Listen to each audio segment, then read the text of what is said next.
Good morning children. आज हम बात करने जा रहे हैं व्याकरण के एक सबसे महत्वपूर्ण टॉपिक यानी विषय की, वो है काल।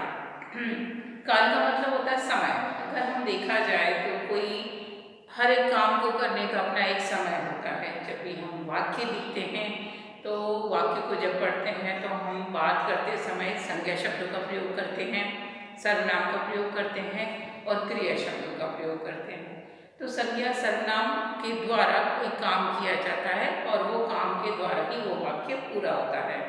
तो वो काम वाले शब्द अब हम यहाँ जानेंगे कि भाई काम वाले शब्द क्या है। ये हमें पता है, क्रिया यानी कि कोई काम करना।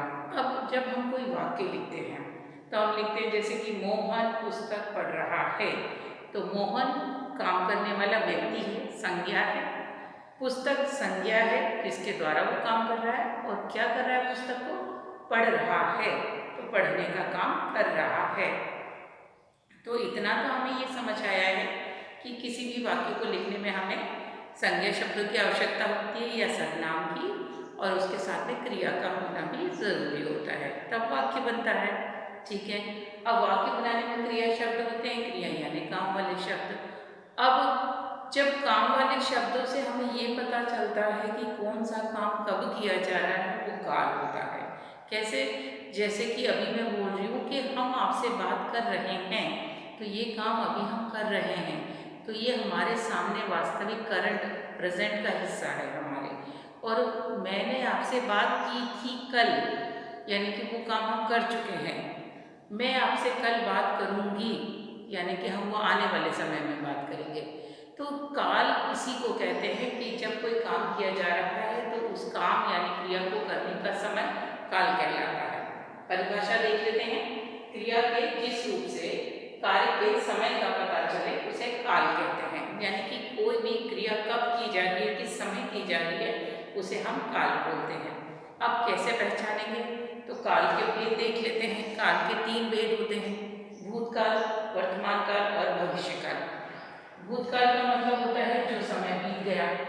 जैसे मैं कहूँगी कि मैंने आपको पिछले हफ्ते एक कविता पढ़ाई थी, यानी कि वो पिछले हफ्ते की बात है और वो काम हो चुका है।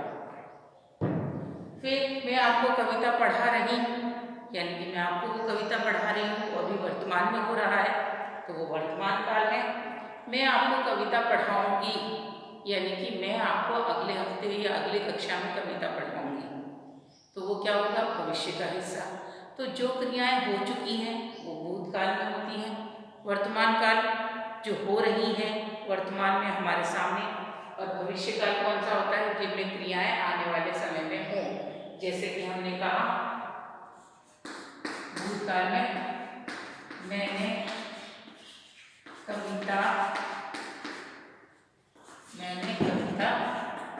पढ़ी। ठीक है, मेरे द्वारा कविता पढ़ने का काम हो गया, तो ये हुआ भूतकाल। फिर मैं कविता पढ़ रहा हूँ,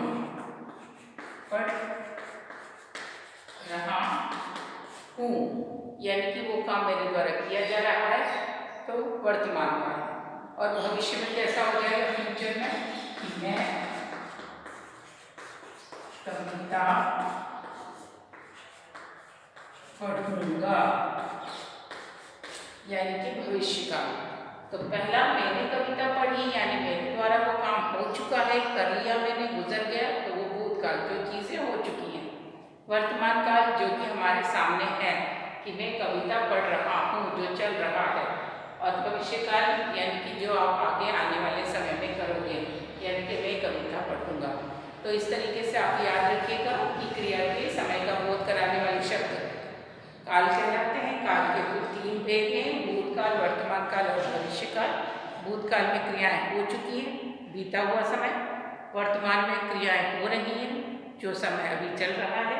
और भविष्य काल में आने वाले समय की बात की जाती है। तो अभ्यास को लिख लीजिए, रिवाइंड कर लीजिए, पुराने अभ्यास को दोहरा लीजिए, और कोई भी त्रुटि या शंका मन में हो तो हमसे लाइव क्लास में पूछिए। ये आपका रिविजन सेशन है, अच्छे से प्रैक्टिस कीजिएगा ताकि आपको ये विषय में कोई भी प्रॉब्लम ना रहे। रखिए अपना ध्यान और अभ्यास करते रहिए। Take care, bye.